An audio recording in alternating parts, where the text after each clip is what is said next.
Rowdy sheeter Shivaprakash alias Biklu Shiva ಕೊಲೆ ಕೇಸ್ಗೆ ಸಂಬಂಧಪಟ್ಟಂತೆ 5 ಜನರನ್ನು ವಿಚಾರಣೆ ಮಾಡ್ತಾ ಇದ್ದಾರೆ. ಈ ಹಿಂದೆ ರೌಡಿ ಶೀಟರ್ ಜಗ್ಗನ ಬಾಮೈದ ಕಿರಣ್ ಕೊಲೆ ಆಗಿತ್ತು.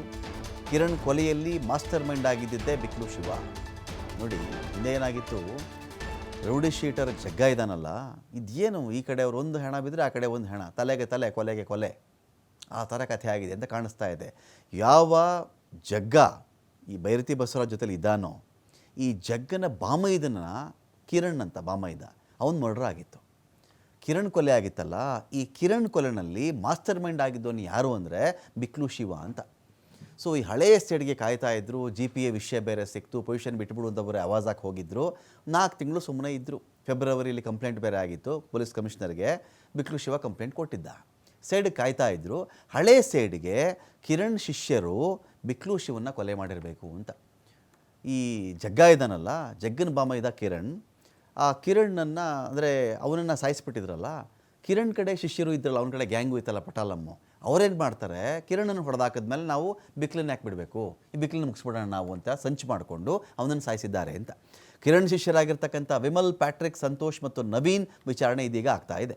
ಕೊಲೆಗೆ ಸ್ಕೆಚ್ ಹೇಗಿತ್ತು ಅಂದರೆ, ನೋಡಿ, ನಿನ್ನೆ ಬೆಳಗ್ಗೆಯಿಂದ ಬಿಕ್ಲು ಶಿವ ಮನೆಯಲ್ಲೇ ಮಲಗಿದ್ದ, ಎಲ್ಲೂ ಹೋಗಿಲ್ಲ ಅವನು. ರಾತ್ರಿ 8:30 ಸುಮಾರಿಗೆ ಆಚೆ ಬರ್ತಾನೆ. ಬೆಳಗ್ಗೆಯಿಂದ ನಿದ್ರೆ ಮಾಡಿ ರಾತ್ರಿ ಆಚೆ ಬರ್ತಾನೆ ಈ ಬಿಕ್ಲು ಶಿವ. ಆಚೆ ಬರೋಷ್ಟರಲ್ಲಿ ಅವನಿಗೆ ಸಾವು ಕರಿತಾ ಇತ್ತು. ಆಚೆ ಬಾ ಅಂತ ಹೇಳಿ ಆಚೆ ಬಂದು ನಿಂತ್ಕೊಂಡ. ಡ್ರೈವರ್ ಬಳಿ ಕಾರ್ ಕೀ ಕೊಡು ಅಂತ ಅಂದರೆ ತೊಗೋಬೇಕು ಅಂತ ಬಂದಿದ್ದ ಇವನು. ದುಷ್ಕರ್ಮಿಗಳು ಬೆಳಗ್ಗೆಯಿಂದಲೇ ಬಿಕ್ಲು ಶಿವನಿಗೆ ಕಾಯ್ತಾ ಇದ್ದರು. ನಿದ್ದೆ ಮಾಡ್ತಾನಂದರೆ ಒಂದು ಮರ್ಡ್ರಲ್ಲಿ ಏನಾಗುತ್ತೆ ಅಂದರೆ, ವ್ಯಕ್ತಿಯೊಬ್ಬನನ್ನು ತುಂಬ ಚೆನ್ನಾಗಿ ಫಾಲೋ ಮಾಡ್ತದೆ. ಯಾವುದೇ ಮರ್ಡ್ರ್ ಆಗಲಿ, ಸುಮ್ಮನೆ ಏನೋ ಅವತ್ತು ಆ ಮನೆಯಿಂದ ಆಚೆ ಬಂದು ಕಾದು ಅವತ್ತು ಮಾತ್ರ ಹೊಡೆದು ಬಿಡಲ್ಲ. ಅವನ ದಿನಚರಿ ಗೊತ್ತಿರುತ್ತೆ. ಅವನು ಬೆಳಿಗ್ಗೆ ಎಷ್ಟೊತ್ತಿಗೆ ಎದ್ದೇಳ್ತಾನೆ, ಎಷ್ಟೊತ್ತಿಗೆ ತಿಂಡಿ ತಿಂತಾನೆ, ಎಷ್ಟೊತ್ತಿಗೆ ವಾಕಿಂಗ್ ಆಚೆ ಬರ್ತಾನೆ, ಎಷ್ಟೊತ್ತಿಗೆ ವ್ಯವಹಾರಕ್ಕೆ ಹೋಗ್ತಾನೆ, ಯಾರ ಜೊತೇಲಿ ಇರ್ತಾನೆ, ಯಾರ ಜೊತೆಲಿ ಮಾತಾಡ್ತಾನೆ, ಮನೆಯಿಂದ ಆಚೆ ಬರೋದು ಯಾವಾಗ, ಒಳಗಡೆ ಹೋಗೋದು ಯಾವಾಗ, ವಿತ್ ಟೂಲ್ಸ್ ಬರ್ತಾನ, ವಿತೌಟ್ ಟೂಲ್ಸ್ ಬರ್ತಾನ, ಜೊತೇಲಿ ಯಾವಾಗಲೂ ಹುಡುಗರು ಇರ್ತಾರ, ಇರಲ್ವಾ, 2 ವೀಲರಲ್ಲಿ ಓಡಾಡ್ತಾನ, ಆಟೋಲ್ಲಿ ಓಡಾಡ್ತಾನ, ಇಲ್ಲಾಂದರೆ ಯಾವುದಾದ್ರು ಕ್ಯಾಬಲ್ಲಿ ಓಡಾಡ್ತಾನ, ಇಲ್ಲ ಅವನದೇ ಕಾರಲ್ಲಿ ಓಡಾಡ್ತಾನ, ಈ ಥರ ದೇವಸ್ಥಾನಕ್ಕೆ ಹೋಗ್ತಾನ, ಪ್ರತಿ ಮಾಹಿತಿ ಇರುತ್ತೆ ಅವರಿಗೆ. ಯಾವ್ದಾರ ಹೋಟೆಲ್ಗೆ ಇದೆಯಾ, ಪಾರ್ಟಿ ಇದೆಯಾ, ಇವತ್ತು ಒಬ್ಬನೇ ಸಿಗ್ತಾನ, ಕಾರ್ ಅಡ್ಡಗಟ್ಟಬಹುದಾ, ಇದೆಲ್ಲ ಪ್ಲಾನ್ ಇರುತ್ತೆ. ಇದು ಬೆಳಿಗ್ಗೆಯಿಂದಲೇ ಕಾಯ್ತಾ ಇದ್ದರು. ಶಿವ ಆಚೆ ಬರಲಿ, ಬಿಕ್ಲು ಶಿವ ಆಚೆ ಬರಲಿ ಅಂತ ಹೇಳಿ ಕಾದಿದ್ರು. 2 ಬೈಕ್ಗಳಲ್ಲಿ ಬಂದು ಮನೆ ಆಚೆ ಕಾಯ್ತಾ ಇತ್ತು ಟೀಮ್. ವಾಚ್ ಮಾಡ್ತಾ ಇರ್ತಾರೆ ಅವರು, ಇವ್ನು ಯಾವಾಗ ಆಚೆ ಬರ್ತಾನೆ ಅಂತ ವೆಯ್ಟ್ ಮಾಡ್ತಾಯಿದ್ರು. ಶಿವ ಮನೆಯಿಂದ ಆಚೆ ಬರ್ತಾ ಇದ್ದಂತೆಯೇ ಹಂತಕರಿಗೆ ಮಾಹಿತಿ ರವಾನೆ ಆಯಿತು. ಬಿಕ್ಲು ಶಿವನ ಮನೆ ಬಳಿಯಲ್ಲಿದ್ದಂಥ ಟೀ ಅಂಗಡಿಯಲ್ಲಿ ಕೂತ್ಕೊಂಡಿದ್ದವರಿಂದ ಮಾಹಿತಿ ಬಂತು, ಶಿವ ಆಚೆ ಬಂದ, ಅಷ್ಟೇ ಮೆಸೇಜು. ಶಿವ ಆಚೆ ಬಂದ ಮೆಸೇಜ್ ಪಾಸ್ ಆಗುತ್ತೆ. ಯಾರು ಇವನ್ನ ಹೊಡಿಬೇಕು ಅಂತ ಕಾದಿದ್ರಲ್ಲ ಅವರೆಲ್ಲರಿಗೂ ಆ ಮೆಸೇಜ್ ಪಾಸ್ ಆಗುತ್ತೆ. ಕಾರ್ ಕೀ ಪಡ್ಕೊಂಡು ಡ್ರೈವರ್ ಜೊತೆಯಲ್ಲಿ ಮಾತಾಡ್ತಾ ಸಿಗರೇಟ್ಗಾಗಷ್ಟೇ ಬೆಂಕಿ ತಾಕ್ಸಿದ್ದ ಇವನು. ಕಾರ್ ಕೀ ತೊಗೊಂಡಿದ್ದ, ಡ್ರೈವರ್ ಹತ್ರ ಕಾರ್ ಕೀ ತೊಗೋಬೇಕಾಗಿತ್ತಲ್ಲ, ಕಾರ್ ಕೀ ತೊಗೊಂಡಿದ್ದ, ಡ್ರೈವರ್ ಹತ್ರ ಹಾಗೇನೆ ಮಾತಾಡ್ತಾ ಸಿಗರೇಟಿನ ತುದಿಗೆ ಬೆಂಕಿ ಕೊಟ್ಟಿದ್ದ ಶಿವ. ಇದೇ ಸಮಯಕ್ಕೆ ಕಾಯ್ತಾ ಇದ್ದ ದುಷ್ಕರ್ಮಿಗಳು ಅಟ್ಯಾಕ್ ಮಾಡಿದ್ರು. ಸ್ಕಾರ್ಪಿಯೋ ಕಾರಲ್ಲಿ ಪೂರ್ತಿ ಕಾರು ಕಿಕ್ಕಿರಿದು ತುಂಬಿತ್ತು. 7-8 ಜನ ಬರ್ತಾರೆ ಒಂದು ಕಾರಲ್ಲಿ. ಒಂದು ಸ್ಕಾರ್ಪಿಯೋ ಕಾರು, 7-8 ಜನ ಬರ್ತಾರೆ. ಅದರಲ್ಲಿ ಸ್ಟ್ರೈಟ್ ಅವೇ ಅಟ್ಯಾಕ್ ಮಾಡ್ತಾರೆ. ಜಗ್ಗನ ಬಾಮೈದ ಕಿರಣ್ ಮತ್ತು ಆತನ ಸಹಚರರು ಈ ಹತ್ಯೆ ಮಾಡಿದ್ದಾರೆ ಅಂತ ಇದೀಗ ಬಲವಾದಂಥ ಆರೋಪ ಇದೆ.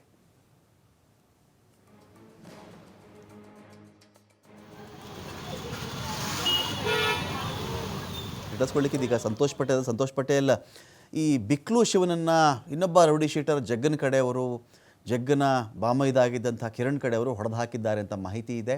ಏನು ಈ ಜಮೀನು GPA ಕೇಸ್ ಏನು ಅಂದರೆ, ಇವನಿಗೆ ಮರಣ ಶಾಸನ ಬರೆದಂತಹ ಆ ಜಮೀನು ವ್ಯವಹಾರ ಏನು ಅಂತ. ರಮಕಾಂತ್, ಏನು ಈ ಕಿತ್ತಗನೂರು ಜಮೀನೇನಿದೆ, ಜಮೀನಿಗೆ ಸಂಬಂಧಪಟ್ಟ ಹಾಗೆ ಬಿಕ್ಲಾ ಶಿವ ಮತ್ತು ಜಗ್ಗನ್ ನಡುವೆ ಒಂದಿಷ್ಟು ವೈಮನಸ್ಸು ಶುರುವಾಗಿರುತ್ತೆ. ಕಿತ್ತಗನೂರು ಸರ್ವೆ ನಂಬರ್ 212 ಏನಿದೆ, ಅದರಲ್ಲಿ ಸುಮಾರು 1.25 ಎಕರೆ ಜಾಗ ಏನಿರುತ್ತೆ, ಅದನ್ನು ಏನು ಈ ಬಿಕ್ಲಾ ಶಿವ ಒಂದು GPAನ ಮಾಡಿಕೊಂಡು ತನ್ನ ಸುಪರ್ದಿಯಲ್ಲಿ ಇಟ್ಕೊಂಡಿರ್ತಾನೆ. ಇದೇ ವಿಚಾರಕ್ಕೆ ಸಂಬಂಧಪಟ್ಟ ಹಾಗೆ ಏನು ಬಿಕ್ಲಾ ಶಿವ ಮತ್ತು ಈತನ ನಡುವೆ ಏನಿರುತ್ತೆ, ಸೊ ಆ ಒಂದು ಇಶ್ಯೂ ನಡೀತಾ ಇರುತ್ತೆ. ಸೊ ಆಗ ಜಗ್ಗ ಹಲವು ಬಾರಿ ಈತನಿಗೆ ಆ ಜಮೀನನ್ನು ನನ್ನ ಹೆಸರಿಗೆ ಮಾಡಿಕೊಡ್ಬೇಕು ಅಂತ 10 ಬಾರಿ ಬಾರಿ ಕೂಡ ಕೇಳಿದ್ರು, ಅದಕ್ಕೆ ಬಿಕ್ಲಾ ಶಿವ ಯಾವುದೇ ಕಾರಣಕ್ಕೂ ಅದನ್ನು ಮಾಡಿಕೊಡಲ್ಲ ಅಂತ ಹೇಳಿರ್ತಾನೆ. ಇದೇ ವಿಚಾರಕ್ಕೆ ಹಿಂದೆ ಇವನಿಗೆ ಆವಾಜ್ಗಳನ್ನು ಕೂಡ ಹಾಕಿರ್ತಾರೆ. ಸೊ ಜಗಳಗಳು ನಡೆದಿರುತ್ತೆ, ವೈಷಮ್ಯ ಬೆಳ್ಕೊಂಡಿರುತ್ತೆ.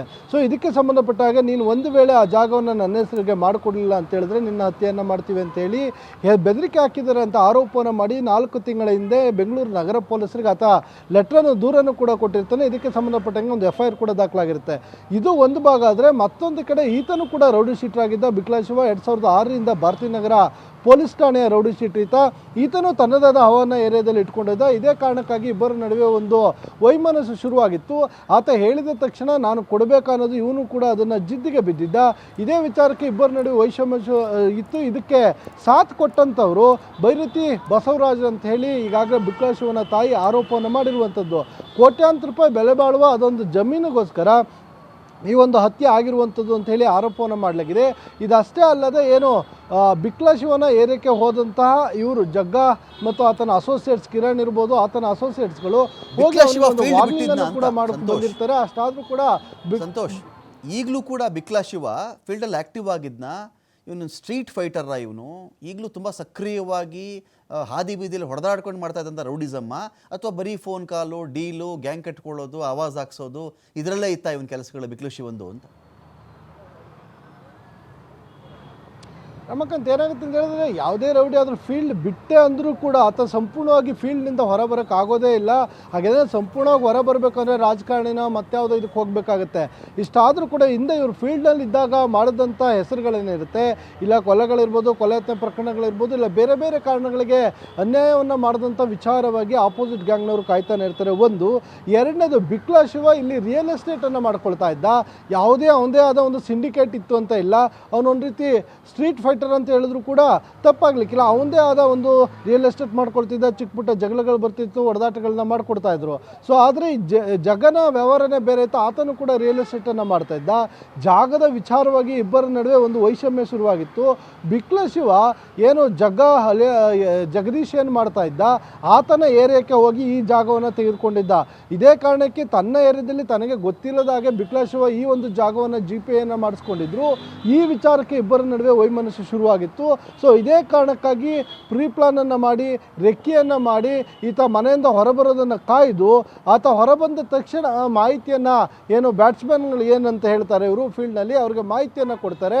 ಆ ಮಾಹಿತಿ ಕೊಟ್ಟ ಬೆನ್ನಲ್ಲೇ ಏಕಾಏಕಿಯಾಗಿ ಮನೆ ಮುಂದೆ ಏನು ಸ್ಮೋಕ್ ಮಾಡ್ತಾ ನಿಂತಿದ್ದಂಥ ಜಗ್ಗನ ಗ್ಯಾಂಗ್ ಬಂದು ಈತನಿಗೆ ಬಿಕ್ಲಾ ಶಿವನ ಹತ್ಯೆಯನ್ನು ಮಾಡುವಂಥದ್ದು.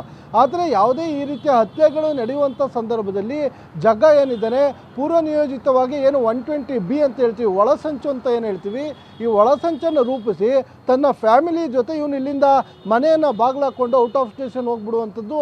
ನನಗೂ ಈ ಪ್ರಕರಣಕ್ಕೂ ಯಾವುದೇ ರೀತಿಯ ಸಂಬಂಧ ಇಲ್ಲ ಅಂಥೇಳಿ ಪೊಲೀಸರ ಮುಂದೆ ಹೇಳಿಕೆಗಳನ್ನು ಕೊಡುವಂಥದ್ದು. ಇದೇ ಮೊದಲ ಬಾರಿಗಲ್ಲ, ಈ ಹಿಂದೆ ಕೂಡ 10 ಪ್ರಕರಣಗಳಲ್ಲಿ ಜಗ್ಗ ಇದೇ ರೀತಿಯಾಗಿ ಮಾಡಿದ್ದಾನೆ ಅಂತ ಈಗಾಗಲೇ ಪೊಲೀಸರು ಮಾಹಿತಿಯನ್ನು ಕಲೆ ಹಾಕ್ತಾ ಇದ್ದಾರೆ. ಇದನ್ನು ಹೊರತುಪಡಿಸು ರಾಮಮೂರ್ತಿ ನಗರ ಇರ್ಬೋದು, ಹೆಣ್ಣೂರು, ಇಂದಿರಾನಗರ, ಬೇರೆ ಬೇರೆ ಕಡೆ ಈತನ ವಿರುದ್ಧ ದಾಖಲಾಗಿರುವ ಕಳೆದ 10 ವರ್ಷಗಳ ಸಂಪೂರ್ಣ ಮಾಹಿತಿಯನ್ನು ಈಗಾಗಲೇ ಪೊಲೀಸರು ಅದನ್ನು ತೆಗೆದು ಪ್ರೊಫೈಲನ್ನು ರೆಡಿ ಮಾಡ್ತಾ ಇದ್ದಾರೆ. ಸೊ ಆತನ ಬಂಧನದ ಬಳಿಕ ಮತ್ತಷ್ಟು ಸ್ಫೋಟಕ ಮಾಹಿತಿಗಳು ಹೊರಬರುವ ಸಾಧ್ಯತೆ ಇರುವಂಥದ್ದು. Ramakant, thank you Santosh.